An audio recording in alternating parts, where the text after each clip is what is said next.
Welcome to EFT Expert Interviews, where we talk to renowned EFT practitioners on topics that can transform your life. These are live interviews where you can ask questions and get answers from the speaker. I'm your host, Stefan Gonick from EFTalive.com and singletosoulmate.me. Today, we're talking to Abby O'Donovan on the topic of EFT for male sexual problems, a new perspective.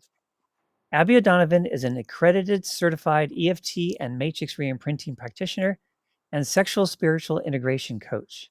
She works online worldwide with men over 40 with sexual problems that their doctor can find no reason for. With a wealth of prior experience as a professional Tantra massage practitioner, which informs her work today, Abby challenges conventional thinking, offering a new, fresh perspective on the topic. And due to the nature of the topics covered in this interview, is intended only for adult audiences. So welcome, Abby. It is awesome to have you. It's awesome to be here, Stefan, and thank you so much for the invitation now. Really appreciate it. Yeah, no, my pleasure. So the question I'd like to start with, and it's the question I start with everybody, is how did you come to specialize in this topic? Well, I had begun a Tantra massage practice back in 2013. Did my training with a wonderful woman by the name of Lynn Patterson in Scotland, and she said to me, that you'll probably find that for the first 2 years you'll be seeing 50%. You'll be seeing more men than women, and after about 2 years you'll be seeing about 50% of each. And after 2 years, I was seeing 99.9% men. And after 4 years, it was still the same, And I heard recently somebody saying, that in life, never choose the path, let the path choose you. And in this, that's my sense of what actually happened, because I never had any intention. But once I'd begun this work, and I had so many men then who were coming and they were saying, well, I've got a problem, like, with being able to get an erection, whatever, not being able to last. Doctor says nothing wrong. And I got kind of fascinated, and it was out of that then that I really kind of like started to basically observe patterns and things. And out of that then, I began to kind of question an awful lot of what we do believe about these issues. So that's kind of how it all started. That's great. As a man myself, I really appreciate that there's someone like you who's working on helping people, or men, I mean specifically, with sexual problems, since most of the help that men can get is drugs or something. You go to your urologist and they go, well, we got Viagra. And I said, well, that's not actually exactly my problem. And they go, oh, well, that was it. That's all I got. Yeah. So Yeah. I think it's really wonderful that you're specialized in this area. It's a underserved population. And Yeah. my cat is very interested in participating in this interview. All right.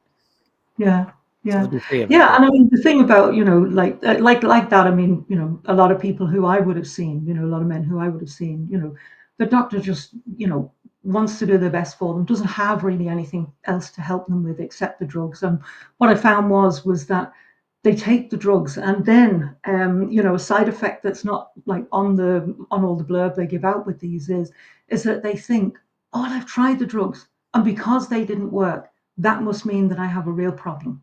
And in fact, all it means is because the drugs, as I understand it, are only designed to increase blood flow to the penis.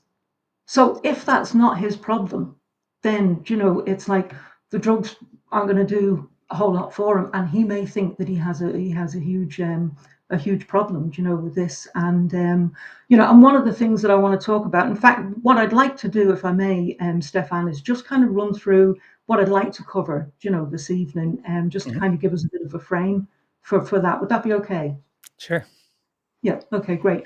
So what I'd like to talk about is what is really crippling a man's relationship to sex today, and how clinical EFT may assist him in bringing this back into balance. And then the two biggest mistakes that I've seen over the years. I mean, I'm 12 years in this field now, and the two biggest mistakes that I've seen in men attempting to resolve these problems on their own, and how it can keep them like basically trapped in a loop of futility, for a long time.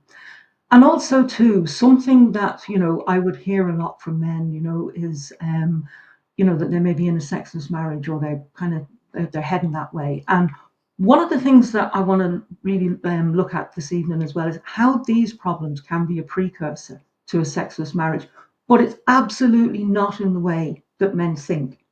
And I want to go kind of into that because I think that, men will find that interesting. And then what I call the 12 drivers of droopiness, right? Because it's like, we talk in EFT about, the energetic and emotional contributing factors, to anything.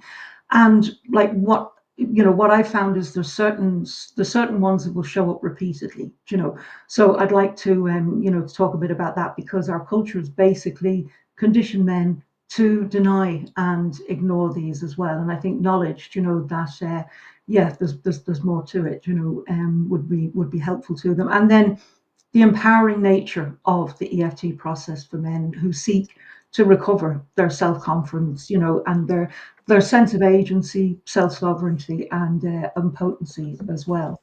So that's what I'd like to cover today. So I'm really looking forward to getting questions and comments. But when I kind of looked at all that and I thought, and I'm going to cover all this in an hour. Like, so I'm just going to invite people, please, if you have questions, comments to make, just to keep them relevant to the topic this evening. So and the very first thing that I think we always have to talk about whenever we're talking about these kind of problems is the importance, first of all, for a man to go and see his doctor. And I say this because sometimes, what may present, and especially when we're talking about, like erectile problems, what may present as a sexual problem, it can be something, that actually may need medical attention. It may be something, particularly an erectile problem, it can be the first sign of something much more serious, So that's the first thing that I really want to say about that. You must go and see your doctor. Now, I've spoken to a lot of men over the years, like, and they're, a bit afraid of doing that, don't want to do that. And like EFT can be fabulous for helping you to work through the fear of that, but that's kind of the first step. The other thing that I really want to say is that EFT is not a cure, a fix, or a treatment for sexual dysfunction, right? What we're doing is we're working with all of the energetic, emotional, and I call it, spiritual factors as well. And what we'll see when we go into like talking about the 12 drivers, we'll be getting a bit more specific about what they are and and the importance of this. The other thing is that I've found both when I was doing tantra massage and even with doing tantra with doing EFT, that there can be a lot of magical thinking, where somebody, let's say, maybe they've had an erectile problem, like for say, 10 years or whatever. And because there is such a, there's such a desperation, I want this kind of like, fixed now, that there can be, this, well, I found this where people will kind of like really think, oh yeah, this is the thing that I need, and I want it all like kind of sorted, and one of the things that I've really learned, Stefan, is with EFT is the value of the safe, slow, and gentle approach. And when we are talking about sexuality, it doesn't matter, your genital configuration, gender, whatever. We're talking about the part of ourselves, that is really, like the most vulnerable. And sometimes it's the case where, well, oftentimes, somebody will ask, well, how long is it going to take to kind of fix this and what have you, But like, it's to understand we're working on all the contributing factors. And let's say, for instance, that there's one of these drivers that it's very difficult for a man to talk about. It may be the case that we need to work together for a little while before he's even kind of feels safe enough to bring those things up. So it is slow, safe, and gentle, and that's that. So Can I step in for 1 second? please, oh sorry, I need to remind you now. I'm Irish. When we get we get going, we don't stop. No Please do problem. whatever you I feel. can get in. Mm. You said something at the beginning of all this about how a lot of men suffer from magical thinking. Um, and so it'd be really interesting to hear some examples of the magical thinking you're referring to. Well, like for instance, I've had a problem with erectile dysfunction for 10 years, but I think 2 or 3 EFT sessions should fix it, that sort of thing. And and like for those of us who have experienced the one session miracles and that, which they do occur, and where your life can change. One of the things I think when we get into talking about the drivers of these, it'll become more clear then why I advocate, the approach I do. And yeah, if somebody, they come and like they have that one session miracle, fantastic, but what I don't want to do is create hype around something, that actually has a lot of scientific, evidence for it. And there's still a huge amount of research. I mean, EFT's been around for 30 years, there's a wealth of research being done that shows the effectiveness of it. And and I remember hearing Dr. Joe Dispenza, who I think we probably all know, said something very interesting one time, because somebody remarked to him about the amount of men that he gets in his audience, because very often in things there'd be like maybe 9 women to one man maybe with something. And what he said was, he said the men come for the science. And so what I would rather a man do is dig into the science. I mean, if you go to my website, integratesexandspirit.com, and in the page Work with Abby, just scroll down and you will see there's a video about EFT. There's a fabulous page about, what EFT is all about, that was written by Craig Wiener and Alina Frank. And there's also then too, there's a link to a whole portal, like a research database. So I would encourage a man, like to to have a look, see the solid, like, as I say, the science that's there really for EFT. And as I'm going to talk a bit more tonight, I'm going to dip into that a little bit as well. But that's it. I mean, it's like, it's difficult enough to deal with these issues as they are, but yeah, it's like as a way of just not hyping something up. Do you know what I mean? Which doesn't actually need it. It's EFT is very solid, and that's Sure. really my thing about My that. guess is that anybody watching this interview probably believes in EFT, so you're probably singing to the choir a lot, I imagine. I'm not too sure about that, because and this is part of the reason why I want to cover some of the things that I do this evening, is because when I speak with a man, right, and generally how people find me, right, like, nobody, doesn't matter how brilliant results or whatever that they get, ever tells anybody about the fact that they've been to work with me, right? It's like, because nobody ever talks about this. So what happens is they find my website, and and however much or how little of it they read, but when they contact me, and then we get into talking about EFT and tapping, and it's like I can see the glazed look over their face, and it's like, how can tapping on my face do anything to affect my penis? I just So meant that since this is EFT expert interviews, this mhm. is for people who are into EFT. That's Yeah, yeah, yeah. I you just have to know there's sell probably EFT going to to those be people. people who watch this, who may not know anything about it. But yeah, I take your point. So yeah. So anyway, but one of the things that I really want to get across, like tonight as well, Mhm. Stefan, is that while we think of this as, like a personal problem, every man thinks, like that I'm the only one who has this, and I'm the only one struggling with it. It's like, one of the things that I've observed over time is that there are actually cultural patterns to this as well, and what Like I what? Like began to see, okay, yeah, I'm going to go into that. okay. What I began to see, right, was like when I would ask a guy, like, what was going through your mind, or what was happening right before, like whether he lost his erection, he came too early, whatever happened, right?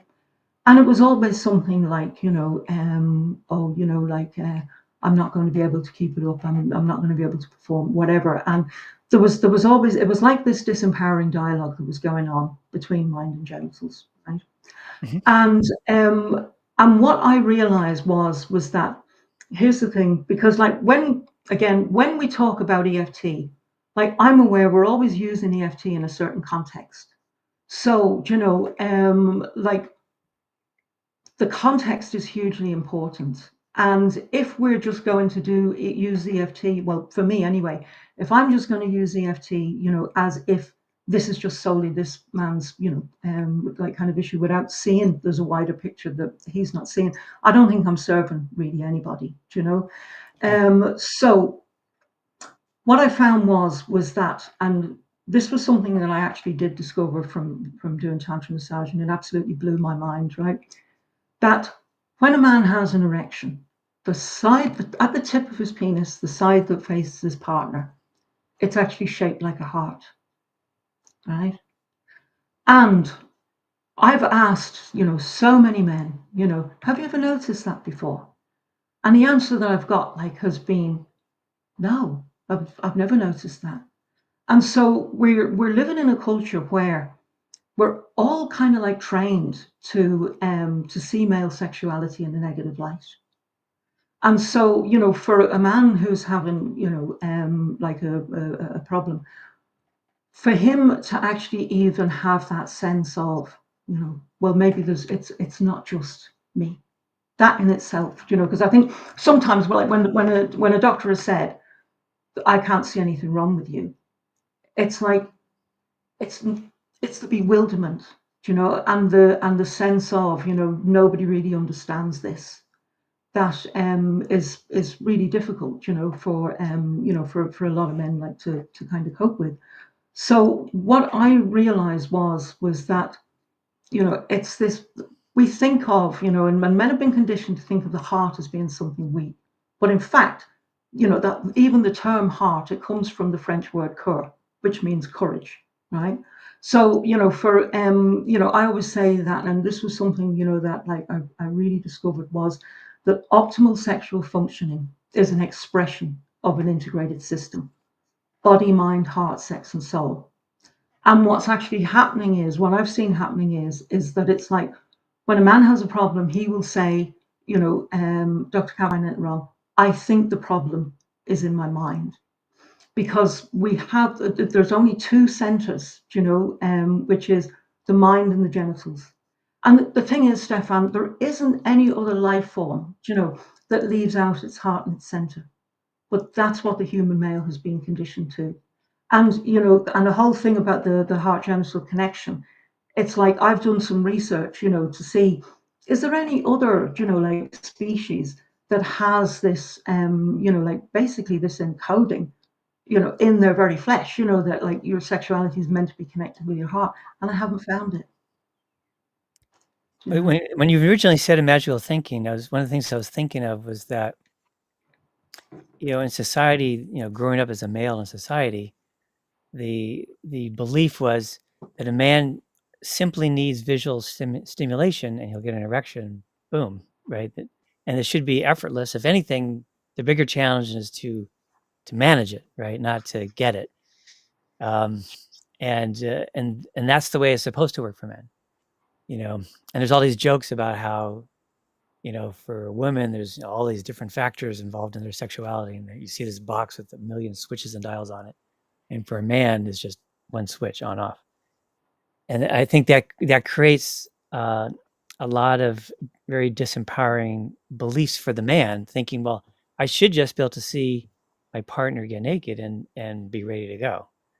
And and it's not necessarily like that at all. And now it's the second cat's joint. So Yeah, I guess totally. they're both male cats, so I guess that's why they're joining it. Yeah, yeah, yeah. And and it's like what I've come to see, is that it's like that, and it's like this mind genital paradigm really is the problem, not the man. And and when a man, will say, and I think this is an important point, when a man will say, I have a sexual dysfunction, right? Well, first of all, like his doctors found nothing wrong. The DSM, which lists all kind of, various disorders, dysfunctions, all sorts of things. Like the criteria of that is that for a sexual dysfunction, It has to be, 6 months or more, lasting 6 months or more, happening, I think 95% of the time or something like that. And the thing, what I want to draw attention to is how men will disempower themselves, right? By, let's say they have maybe 3 or 4 experiences where something doesn't work, and they will say, I have a sexual dysfunction. And if there's one thing, like that I would like, any man who watches this video to take away from it is please stop disempowering yourself by saying you have a sexual dysfunction. Because what you're saying to yourself, you're actually wiring, like into your whole system. And it's like, so, with EFT, one of the things that we're really working on is rewiring, like the brain and body really, so that whatever, like, he believes whatever he's taken on, that he can actually take his power back over, you know. Right. Well, I think there's a Mhm. lot, as I said, supposedly my partner's just supposed to get undressed and then I'm ready to go. And if that's not happening, then, that brings up a lot of shame, like, oh, there's something wrong with me. I'm failing. I'm not being able to perform as a real man, quote. And then it gets really scary. Like you said, if it happens a few times, then it's like, it's going to happen again. And that becomes a vicious cycle. And that makes it happen again because I'm, I'm not, there's not much of me available anymore to my sexual experience. And it just becomes this downward spiral. Yeah, that's it.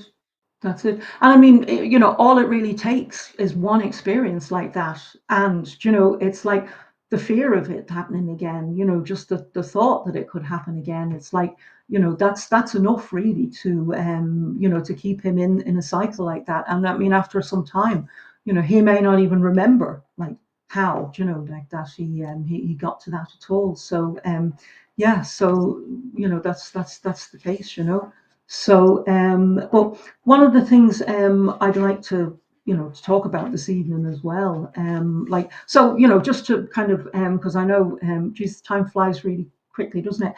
One of the things that, I just want to say is like this whole thing about what is really crippling a man's relationship to sex today, as I've seen it, and I mean, I've worked intimately with a lot of men over a long period of time, is this what I call the mind genital paradigm and the disempowering dialogue.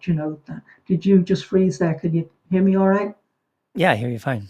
I think you're frozen, Stefan. Okay. Can you hear So me all I like, right? Yeah. Okay. So yeah. So it's can you hear me? yeah, I hear you fine. I think we're having a few problems. No, I still hear you Yeah. fine. Okay. Great. Yeah. So You're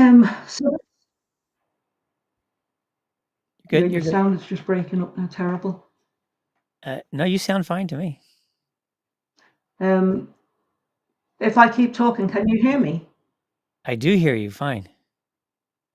Can you hear me? Yeah. You just seem to be frozen.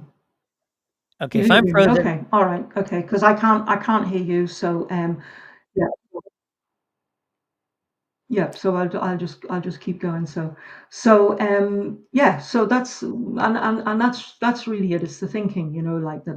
It's all in my mind, and the heart and the belly then kind of get bypassed, and this leads into the next point that I want to make is why with EFT, right? If you think of like the optimal sexual function being the expression of an integrated system, the mind genital paradigm is like a short circuit, right?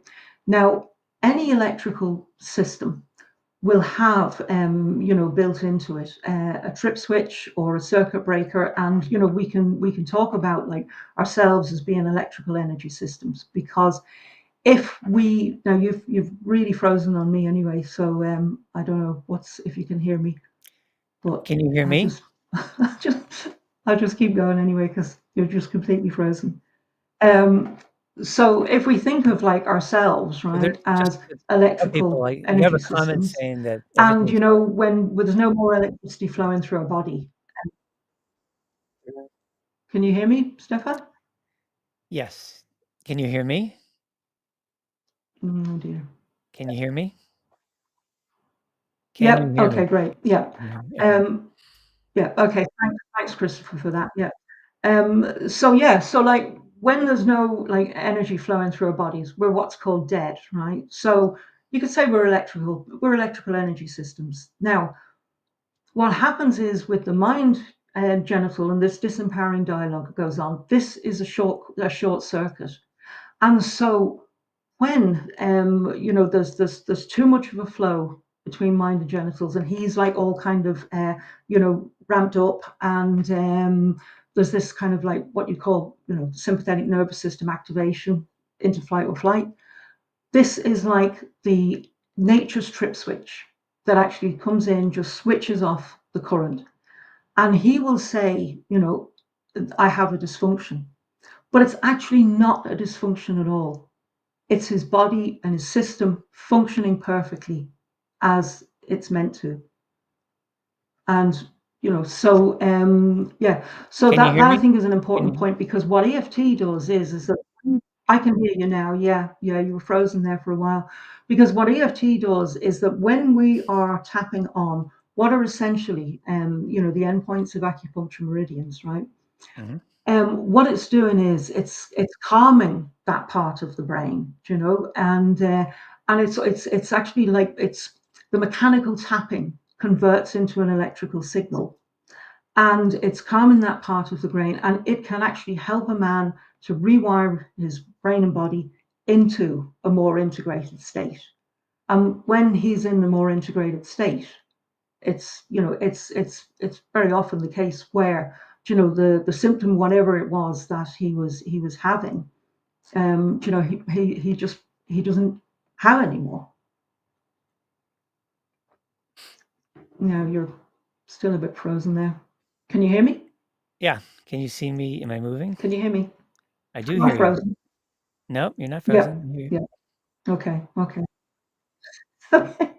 I guess I'm quite a distance from you. All right, yeah. So maybe that has something to do with it. So yeah. No, actually, as Christopher said, he said all fine here. I think everybody's hearing us fine. Okay, that's great. Excellent, Yeah. excellent. Yeah. So yeah. So the two biggest mistakes that I've seen men making in attempting to resolve these issues on their own is that, first of all, it's a sexual problem, and so the answer has to be in this part of my life. There's nothing else, like that's affecting that, because there's this kind of where almost like sex is separate from life, rather than like when you go out in nature, everything you encounter, with rare exception, is all exists because of sexual energy, and so this idea that it's only that. The second one then is that they try to resolve it just on the level of like conscious mind, just you know rational, logical genitals, and they never actually think, is there something, is there really something that's maybe more subconscious than this? And so those are the two things that I've found, and as I say, can be on a loop of futility when they're trying to deal with this without actually looking at what's going on, at a deeper subconscious level, really. So that's that one. Yeah, It makes sense. Yeah.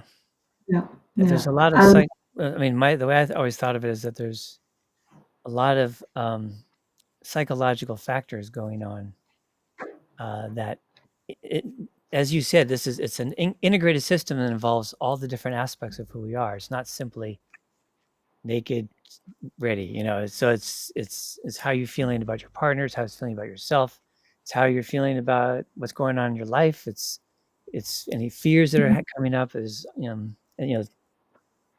well, fear and shame are two big blockers for getting into the flow of a sexual connection. So I yeah, imagine you're going totally. to get into some more about that kind of stuff as we get into this. Yeah, we'll get into what I found as the 12 drivers. But one thing that I do want to talk about, because I don't hear anybody ever really talking about this one, is how these like can be a precursor to a sexless marriage. And as I said, it's not in the way at all that men think, you know. It's a bit of a cliche, maybe, to say that men are afraid of being invaded and women are afraid of being abandoned, right? And yet these cliches tend to have like some sort of root in something. And when the man and his partner have maybe a lovemaking session that doesn't work out right, and he rolls over and he turns the light out, what he's not aware of is that she can be there, like just in the dark, crying on her own. And what she's feeling is this intense sense of loneliness, like abandonment, Right. And it's not because he hasn't got a hard cock or he can't last for hours or any of those things at all. It's because when he's in that state where the sympathetic nervous system is kicked in, and he's in that state of fight, flight, or even maybe he's gone into a freeze. What's happening is that the pro-social engagement system that we have, this ventral vagal system that we have, which is really, it enhances like connection. It's what makes connection possible and all of that. That doesn't really, that kind of goes a bit offline. It's a bit suppressed when the sympathetic, because it's like, if you think of it in this way, that if he can't actually like connect with her because the connection is between his mind and his genitals. That's where his focus is. He's hypersensitive to, something changing, like in his penis, I'm going to lose it or whatever, or there's thoughts coming in, and so the connection is between his mind and genitals. It's not between him and her. And that's the bit that, I think that a lot of men don't really understand. And yeah, so, when his attention and his energy like are essentially hijacked. And what happens with her is that after this has happened a number of times, that she thinks, well, I can't keep doing this to myself anymore, and then like after a while, maybe it's not as regular, and he will say, my wife isn't interested in sex. But actually what she's doing is she's trying to protect herself, protect her heart from what is for women one of the most emotionally painful experiences, which is trying to be sexually intimate with a man who's actually not present and actually can't be present to her at all. And that's something that I never actually hear anybody talking about at all, So I think it's I was important thinking that, to. yeah, when a man is having a hard time sexually, again, I think shame is a huge part of it, because a big part of male identity is I should be ready to go when I need to be ready to go and to perform well and to last and all these things. And if I can't do that, then I am less of a man. There's this big element of shame. Yeah. And so when the experience goes badly from his perspective, then going to sleep by turning his back to her is I think is coming from a place of shame. Like I'm turning my back not because I'm trying to abandon you, reject you, but I'm feeling really bad about myself right now. And that's why I'm turning away. It's like I can't face you. I feel like a failure and I can't face you. And Well, so it may be that, but very often, even if he's just turning, to go to sleep, it's like it's the feelings that she's left with, that right. yeah, I yeah, meant specifically in a case where it didn't go well from his perspective. Because there's a difference between, I mean, sometimes, yeah, men will turn around to go to sleep, but if you have a really wonderful experience, I mean, I guess some guys just do it even if it goes well. But I'm thinking of a guy who is reasonably connected with his partner might, say some loving things at the end and then eventually, say, okay, I need to go to sleep now. mm, But when the guy's having a bad experience, he's being slammed with shame, and then he's not saying anything to her. All he wants to do is get away from this painful situation. Like, shame is the most painful emotion we have. And so I'm just imagining from the male side of it that, sure. if it doesn't go well, I can imagine turning away from shame. And then I can also easily imagine the woman feeling very cut off and alone. abandoned, emotionally abandoned, and alone. Yeah, and I think, you know, if it's something that helps men with this one is to recognize that it's actually a physiological mechanism, you know, that when he's got this disempowering dialogue going on, it's not a it's if it helps to ease the shame, you know, like that, it's like it's like it is a physiological mechanism. It's impossible to stay connected with somebody when you're feeling a threat. And if he's feeling a threat, even if it's only in his own mind, you know, like I mean, to put it this way, right? Let's say you and I are talking here now, right? And there's a kind of a flow between us, right? Somebody comes in that door brandishing a knife. I'm going to go into, you know, probably won't fight, but, you know, I might try fight, flight, or else I'm going to go into freeze. But the minute that happens and I feel a threat, our connection's gone. Do you know what I mean? But Right. like, you know, so what I'm saying is that for a man to understand this is physiological, it's not a personal failing, because one thing is that, you know, yes, you're absolutely, you know, right in what you're saying about the shame. And it's like, how do we reduce the shame? By shining light on things that, you know, that maybe, as I say, men are conditioned not to actually see. Right. One of the things about EFT is like, I mean, I really see, you know, like how EFT is a tool for empowerment. And so, you know, if we're talking about shame, well, yeah, EFT is one of the things that can really help them, you know, like a man to work with that. So yeah, yeah, Yeah. yeah. And you know, and I mean, I think it's another thing that I wanted to say as well, is that there was a study done there in the UK, right, in 2017, and what they found was this was like 5,000 people, and what they found was that of the people surveyed, half men, half women, right, 44.4% of men, they said that sexual dysfunction was, you know, in their opinion, the cause of, you know, most sexual problems and sexual dissatisfaction. For women, that figure was 1.9.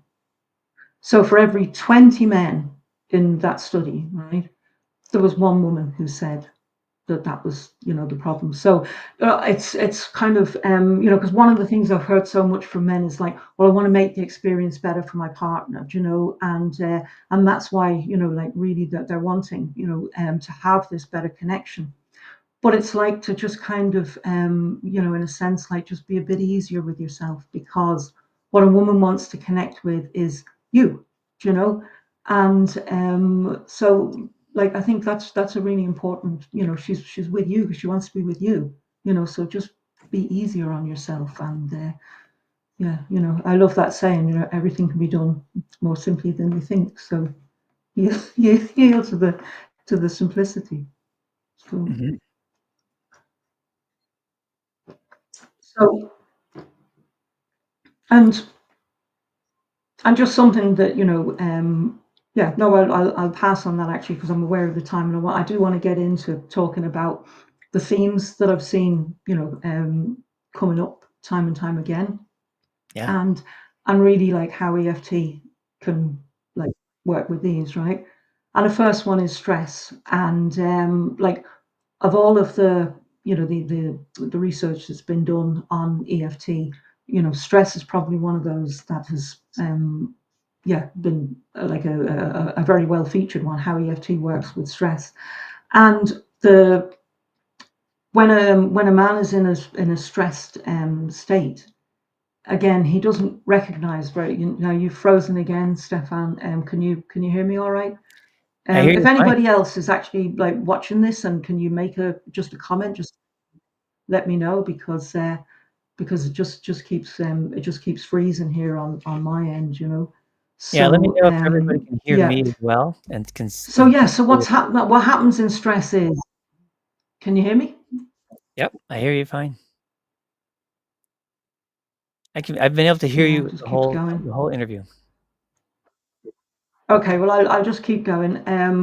So the body is mobilizing for fight and flight, and it takes energy away from anything that's not needed for survival. And that is, you know, an erection. being able to last longer in lovemaking. So one of the things when a man is experiencing stress in any area of his life, it's to actually look at how, anything can be affecting his sexual expression. Because when, let's say there's a situation, oh, you heard me the whole time. When there is a situation, where he's stressed, let's say even about a situation at work, right? He's not always able to shut that off. And so anything that he's stressed about, it's going to help him, and his relationship to actually deal with that. Okay, I can see, yeah, a few, okay, great. Oh, here's a Um, comment. This is Great. a So comment. stress is one thing. Then negative. Here it says says mind general paradigm is the Yeah. problem, not the man. This is Negative very helpful. subconscious beliefs is another one, right? Okay, say that again. Great. So, yeah, thanks, Linda. Um, so the negative subconscious beliefs, and this was what really kind of actually like got me to really take on EFT in my practice, was because I was working with somebody one time, and anyway, briefly, what happened was he was doing everything that he thought he could, right, to resolve a problem that he had. But what he wasn't aware of was that there was this deep unconscious belief that he had, that came up during the course of our work together, that he was afraid of getting an STD, right, sexually transmitted disease. And so what was happening was that as he, and he said he was embarrassed about the problem, so it was kind of keeping him safe because he'd been with very few women. Right?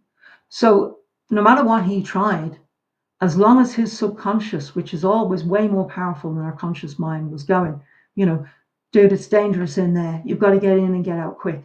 That's exactly what he was doing. And so, that's when I knew, well, I need to find something that's really going to work with these unconscious beliefs, because without that, there's only so far we're going to go. So that another one would be, and these are in no particular order, faulty religious conditioning, right? Where, in our culture, we learn, certainly my culture, you can be sexual or spiritual, but not both, and things like, holy God is watching you and all of this sort of stuff, and so there can be a lot of like faulty, conditioning around all of that. Then the societal conditioning, which you've just, spoken about there, where, there is all this kind of like shame, and a man is supposed to be like this, that, and the other, and so that would be another one. And really, I think anything that promotes a denial of the reality that optimal sexual functioning is an expression of an integrated system, that is faulty conditioning. And then another one would be pornography, because one of the things this does is it fuels unrealistic expectations. And you don't ever see like a soft penis in porn, right? And so what often happens with men, is that it's not like the case that necessarily somebody's like addicted to porn, but they see things, like in it, and of course it kind of, it goes in and actually conditions, like their own response and their own behavior and all of that, right? And so what can happen is because like it's normal for a man's, because an erection, as I would say, it's fueled by energy, not willpower, right? So it's normal for a man's energy to wax and wane, and it's normal, for his erection to wax and wane as well. But what can happen is that because he sees all these, like, kind of hard penises on porn, he thinks, well, that's how I'm supposed to be like all the time. So when he feels, like that his erection is kind of like softening, whatever, he can just go into a panic, and maybe he starts doing all sorts of things, like to, make it hard. And what's happening then is that that's firing off the sympathetic nervous system thing. So after a few episodes of that, Fight or he can flight read. system. Yeah, yeah. And I mean, and after a few episodes of this, he can reach a conclusion, like I'm sexually dysfunctional because I don't keep it hard all the time. That's not how it is at all, you know. And again, hopefully that takes some of the, may take some of the edge of the shame off, because what you're seeing is actually not like real at all. Yeah, So before we can that's you hear that me? one, and an Abby, emotional, realistic. can can you hear me? Yeah, I just want to make a yeah, comment. I can hear I you. know you have a list that you're going to be going through of all these different contributors to, Yeah, go uh, on. Yeah, yeah, yeah. sorry. Yeah, I'm I was just conscious of very the time. struck Yeah. by 40 you mentioning that in that study, 44, I think, percent of men view themselves as having a sexual problem. Yeah, that's amazingly high. So, No, no, sorry. What it said was that they 44% of men cited sexual dysfunction as the main cause. It's supposed to, like, all go with it. And more recently, I've had men asking, well, what age does this all stop at? So you could be absolutely right. That's exactly like what they meant. But what fascinated me was that how, like, men think this sexual dysfunction thing is such a huge problem. When, as I said, it's 20 men to one woman, really. yeah. All right, go ahead and go Yeah. back into your list. So it's just as I'm listening to all these Sorry, different was there contributors. something else on that you wanted to say, Stefan? No, I just really just striking me of how many men are struggling with this, just based on that study. Yeah, well, I mean, when I started seeing a lot more men, years ago, who were having these problems, and I'm like, how big a problem is this? And when I was started just kind of like doing a little bit of my own kind of research into that, it seems to be the case that, for men over, like, I don't know, 40, 45, something like that, that about 50% can be having that problem, not maybe constantly, but they know what that is. Yeah. And there was a literature review there done back in 2023, so it's really recent. And it said that worldwide, the estimated prevalence of premature ejaculation, however they were defining that in the review, I don't know, but they were saying that that was somewhere between 30 and 85%. And this is what I mean about how, it's not just a personal problem. And it's like, as you say, with the shame, people don't talk about it.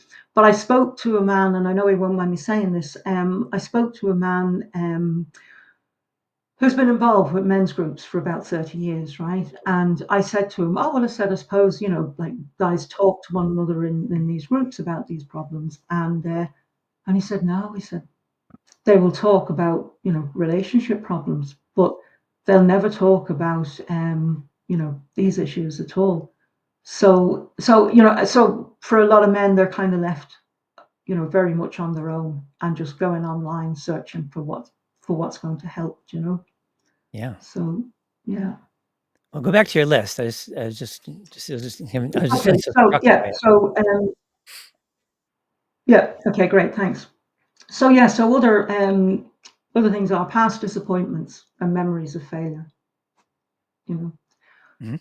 and even if it's just one experience, and then there's another one and another one, and what's happening is that he's kind of wiring his brain and body into this as being where it becomes almost the default after a while. And Yeah. like with EFT, like, when we get like really specific about, like, yeah, the different kind of events that happened, like, it is amazing how things that he's maybe had, that have been driving him for maybe even decades, like, and a few rounds of tapping can, like, help to dissolve, so yeah, and so, like, the freedom part of emotional freedom techniques, it's like it brings tremendous freedom from all of that, so that when he goes into further encounters, he's not carrying all of that.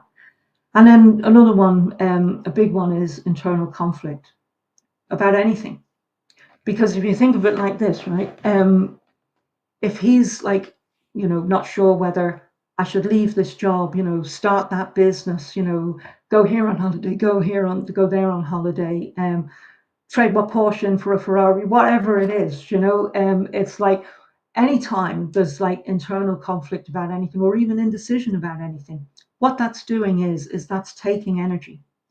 And like, and one of the kind of like empowering questions that I think it's always worth a man asking, not like, why is this happening to me? Why now? From this place of, oh my God, this is happening. But if my energy isn't in my pants, where is it?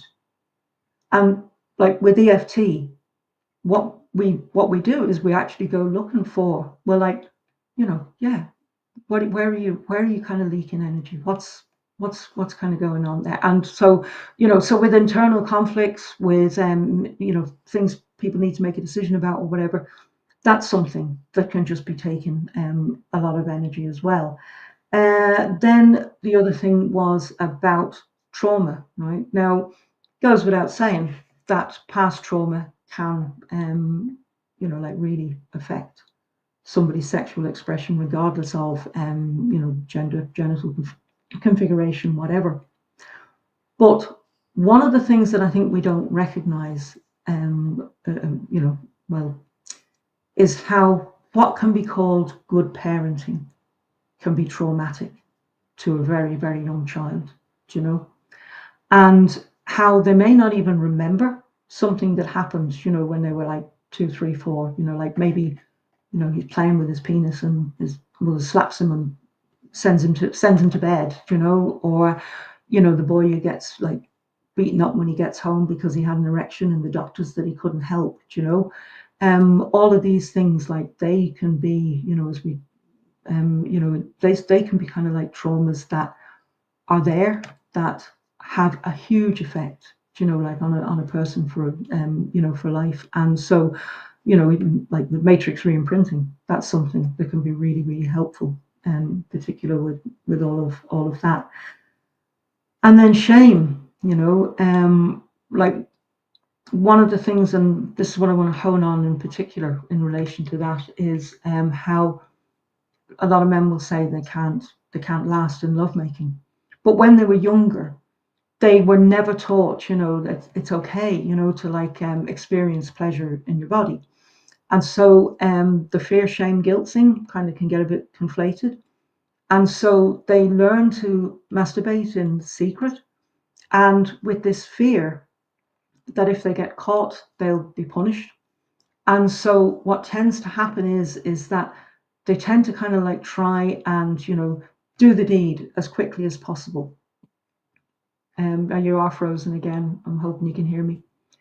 And they try to do the deed as quickly as possible. And what they don't realize is that what worked back then, it was a survival strategy.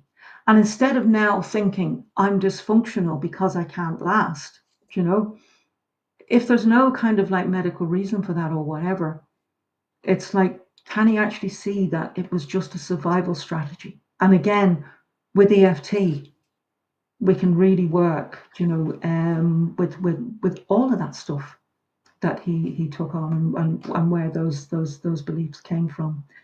And then there's two more. One of them is guilt, and and I've seen this, like where a man can torture himself with guilt, and it may be something like, I mean, this is a bit of a classic where a man will have this sense that, because his wife died, he looked after her as well as he could, and now he's in a new relationship, and he's like, I don't understand why I'm having problems. And what it turns out is happening is that he's actually feeling that he's being disloyal to his wife who was deceased. So even though, like there can be a lot of feeling, like about, you yeah, guilt that he's being disloyal. But then the other thing is that very often or sometimes a man can have like guilt about something that maybe he did decades ago, right? And you know, when we're young, it's like that's the time for doing all the stupid stuff, right? But a man can torture himself with guilt for something maybe that he did, some time ago, and it's like, and he can't forgive himself for it. And so I've seen like men who have basically like, they're kind of sabotaging relationships in the present because they can't forgive themselves. And again, that's something that EFT can be really powerful in helping a man with. And then the final one is fear. First of all, so this problem's going to get worse. And then another one that people don't think about very often is that a man can be trying to have sex with a woman that he doesn't feel safe with. You know, like I've often had single guys who come in and they'll say about, this happened, that happened, whatever. And what happens is that they weren't actually feeling all of them. Like the most important question anybody can ever ask themselves, before any kind of sexual encounter is all of me a yes to this? And very often, because they're trying to, as you mentioned, show up and be the man and all the rest of it, it's like they're bypassing the wisdom of their belly, they're bypassing the wisdom that's in their heart, and they're not listening to themselves. So they're not being authentic to themselves. They're trying to. It's almost like I kind of sometimes think that it's not sexual dysfunction that's a problem. It's people pleasing, you know and like and a lack of personal boundaries, and so again this trip switch comes in, and it's like, you know nothing happens, because it's like there's a deeper part of him that's actually, no, I don't feel safe in this situation. And I don't think, again, that this is something that that a lot of men really get. So that's the 12 altogether. I say by no means is that like a definitive list or anything, but they're just ones that might be food for thought of things that I've seen come up again and again that EFT can be really, really helpful with. So I think the takeaway from all this is that, we men are, well, like I said, so one of the myths is that women are the complicated ones and the men are simple. I think we're a lot more complicated than we think or aware of. Is that we can have a lot going on inside of us, and as you said, there's a huge part of it is connection, and when we're making love with someone, having a sexual encounter with someone, a huge part of it is connection, which is a lot more important than the mechanics of what's happening. And if you're having a really loving, sensual, wonderful connection, and the actual act doesn't go that great, it can still be very, very satisfying. But like I said, I think culturally, we men are trained to think that we're simple beings, right? And we should be able to just do this anytime with anybody, even a woman that we don't feel that safe with, or even a woman that we're not all that into, just because we're supposedly like horny. It's like, well, a man is horny all the time, so he, presented with any naked person, he's ready to go. And I remember myself, as if I was when I was in a relationship, and sexually it was going fine, but then towards the end, as I was starting to pull out, going, I'm not really feeling that great about being with her anymore. I'm starting to feel like maybe we should break up. Lots of times the sexual connection would start being problematic because of my feelings changing for her. I wasn't that feeling that into her anymore. So, and that's really normal, but I think a lot of men don't realize that's a normal thing. So, as it happened, I didn't interpret that badly. Like when I lost sexual interest, I didn't go, "Oh, there's something wrong with me." I thought, "Yeah, I'm just not really into her anymore." But, you know, other times, if it's not working, I can easily relate to that idea of like, "What's wrong?" "This is gonna happen again. I hope it doesn't happen again." It's like starting to have, make love with a woman. It's like, "Oh my God, I really hope that thing that happened the other time doesn't happen this time," and then it just takes me completely out of it, as you said. And, I've had to address that for myself at times, go kind of counsel myself, that's say, it. just because it That's happened it. once Yeah, doesn't and mean I that. mean, I think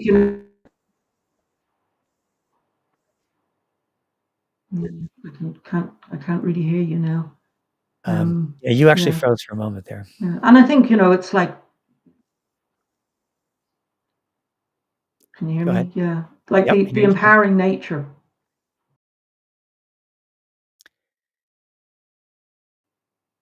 Yep, we just lost a bit there, I think.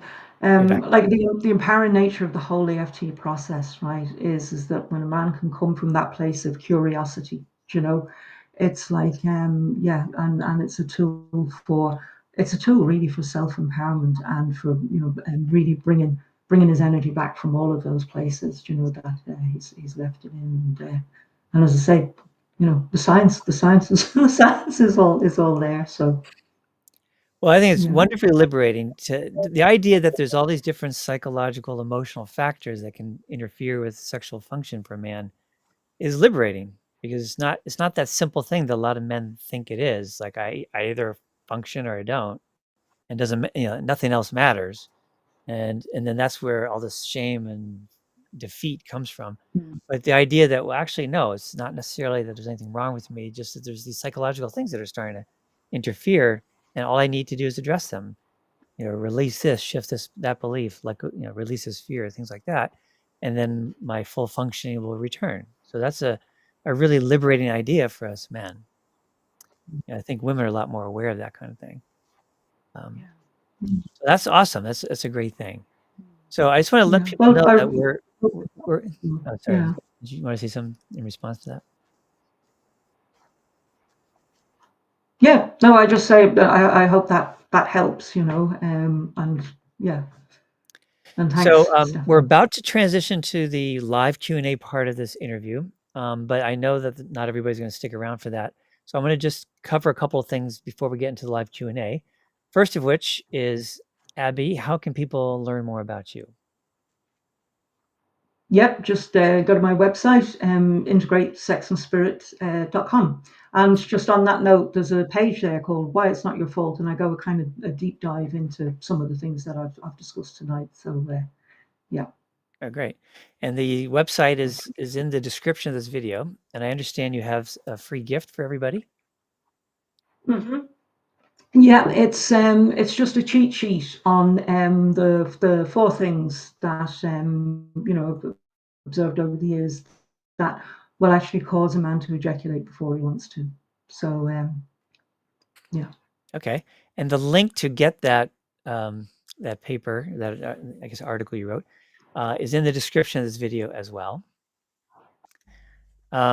And I just want to mention a couple things. If you like these kind of interviews I'm doing, they happen twice a month. I have a schedule through the summer of 2026, and I plan to do this for a couple of years. So you might want to subscribe to the channel, get notified of upcoming ones. And also at the very, very bottom of the description of this video, there's a sign up link to get email notifications about upcoming interviews. I also have 2 free gifts myself in the description of the video. You can check it out in there. I'm not going to mention it now. And the next interview is with a woman named Kate Marlott. And the title of the interview is Tapping at the Crossroads, Navigating Life's Big Decisions, and I would say also Life's Big Events. And now this is the live Q&A part. And it could be challenging to ask questions in this area because, it's because of all the shame stuff that's involved. But I won't read your name when you ask a question, just to make it a little easier. And I just really encourage the men and women. Women may have questions about this too. To be brave and give yourself this opportunity to get questions answered by this expert who specializes in male sexual problems. So, let yourself get some help with this. So, anybody have any questions? What a lot of people don't realize is there's about a 10-second delay from what we say and what you guys, the audience, hear. So, as said that, takes 10 seconds for you to actually hear it. If you're going to be typing a long question, just type the word question, submit that so I know you have a question coming, and then, so I'll wait for your question. So we have a comment, and he said, this has been really interesting. Thanks. So I really appreciate that. Yeah. Thanks, Christopher. Yeah. So yeah, anybody have any questions like to ask? Yeah. Could be your own situation, could be a theoretical question. Anything you're willing to share. Here we go.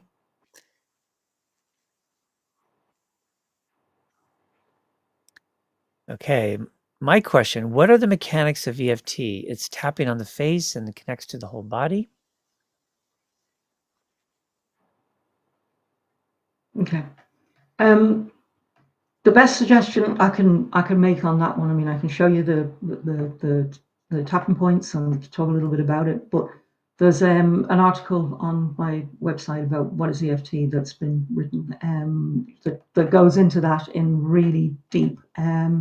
It's a kind of a deep dive into that. But basically, what you're doing with EFT is that you're kind of tapping on first of all on the side of the hand, and you are using, like a phrase with that is, and I'm talking about the kind of EFT that I do, where what you're doing is you're actually looking at maybe something that happened, and you're tapping on that and you're bringing it to mind, and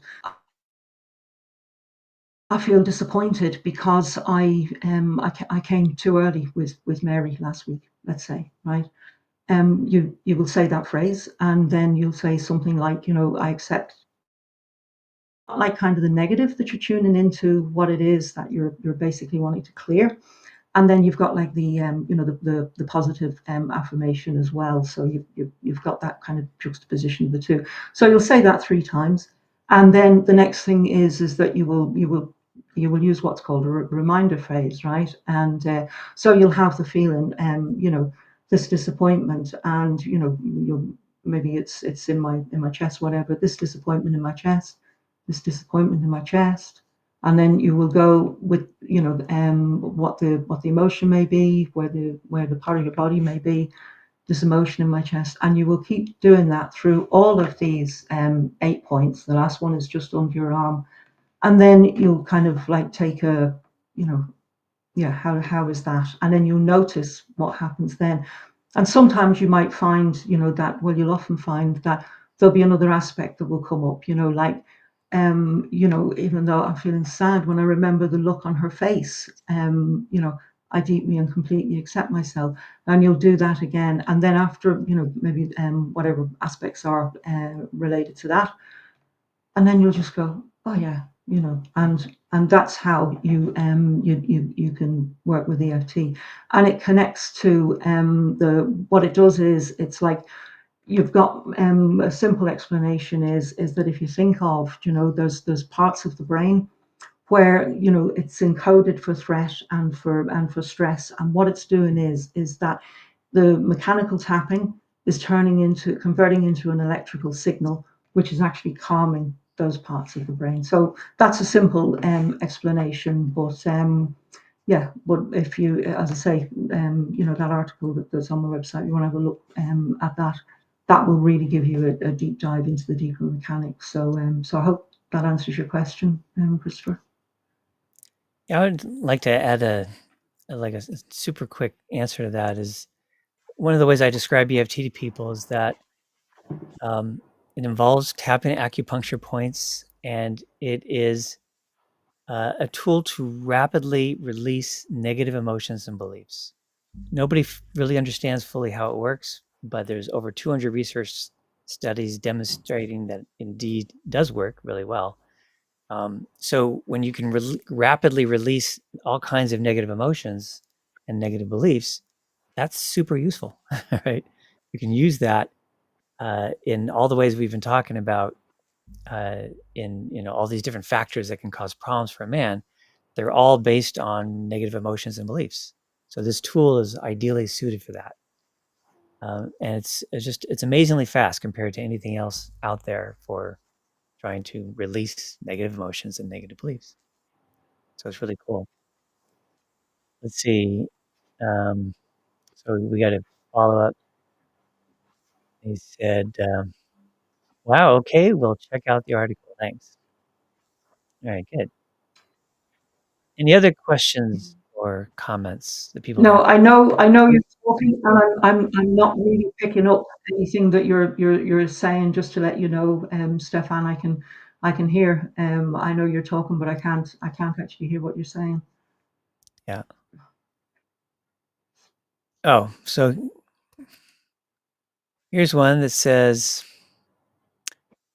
"Are there any good books on the subject you would recommend?"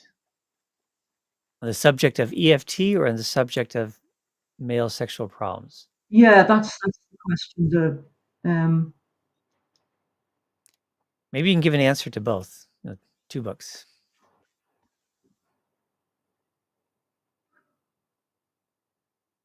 Yeah, is it? Right, can you? Sorry, you Were keep you able breaking to up. hear me? Oh, EFT. He wants specifically a book on EFT.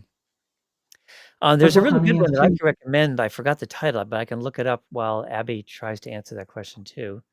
Mm, Um, mm. Yeah, I'm trying to think. I mean, the books that I've read on EFT, which one would I recommend? And for this, I mean, the classic ones would be and I can't think of the name of it now, but the founder of EFT, Gary Craig. Anything that he has to say on it is really good. One book that I would like to recommend actually, and this is more for women, is a book by Alina Frank, who's a master trainer of EFT, and it's a book on how to want sex again. And she's written this book for women, and I can really recommend that one. As regard the one on men, haven't written it haven't written it yet. okay.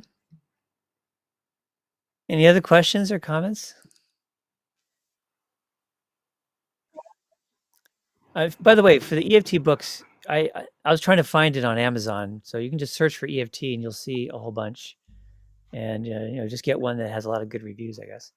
There was one I read, a million years ago, so I don't remember the title. It was quite good, but I can't say what the name is.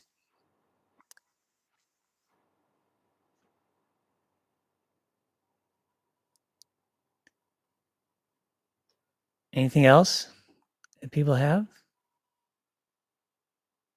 Questions or comments?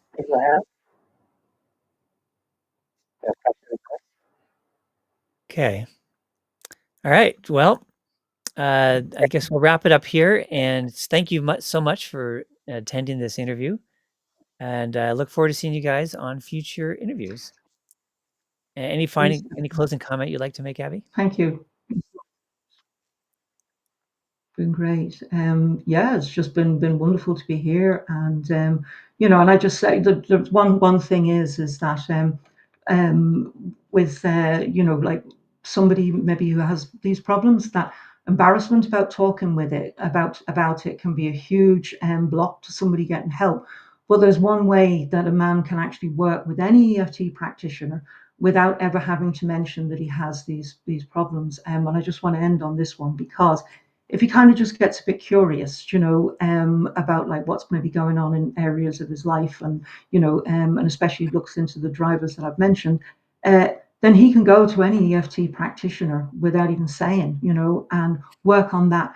And chances are that he's going to find, that it actually makes, like quite a difference, because again, we're always working on the contributing factors. So that's the note that I'd like to end on. And thanks again, Stefan. And yeah, I know I've been having problems being able to hear you this evening, so that hasn't been good. But yeah, but thank you, and Absolutely. thanks So, everyone for joining us. all right. So, bye, everyone. All right.